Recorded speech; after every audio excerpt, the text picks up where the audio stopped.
The 15th Sunday in Ordinary Time, 12th of July 2026. Theme: Look, listen, and learn.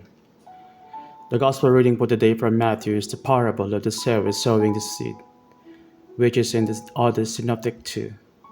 A parable story told by Jesus that keeps the listener transfixed until the last statement, which is the message of the parable. All three synoptic accounts have added the allegory, which twists the parable into false interpretation. How does the parable end? He who has ears to hear, let him hear. How do we listen to the word of God? How should we listen to the word of God? Our first reading from Isaiah describes the power of the word of God. It cannot return empty. It brings forth fruit, no matter how we may treat it. It penetrates our very beings. Indeed, the Word of God is living, and active, sharper than any two-edged sword, piercing until it divides soul from spirit, joints from marrow. It is able to judge the thoughts and intentions of the heart. And before him no creature is hidden, but all are naked and laid bare to the eyes of the one to whom we must render an account. Paul in his letter to the Romans brings all of creation together, looking to be caught up in the Word of God, which is the will of God for all of us.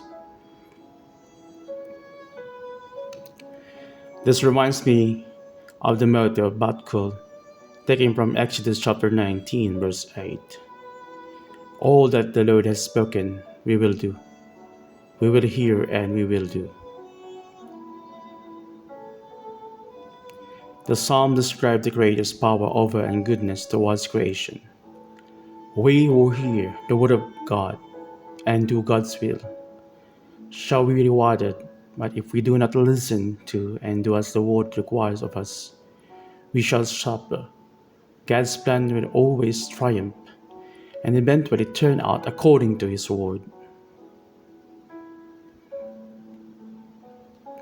In all the above readings for today, there is a clear message from the nature of the follow. The plans of God. The snow and rain returns trees, fruit and other vegetation. Nature knows it belongs to God and rejoices in doing God's will and being united to God. The seed will flourish if it placed where it can flourish, not in alien areas. Nature works together and does not compete.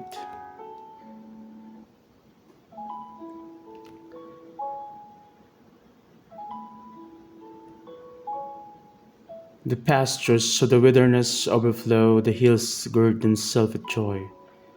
The meadows clothe themselves with flocks, the valleys deck themselves with grain. They shout and sing together for joy. For reflection discussion, do I allow nature to teach me God's ways? How share in Habruta how you have done this? How can you teach children and youth to have deep respect for all God's creation, especially our common earth? How about forming family, groups to study? Now that will see, so this is in the future generations will learn from the earth rather than destroy it.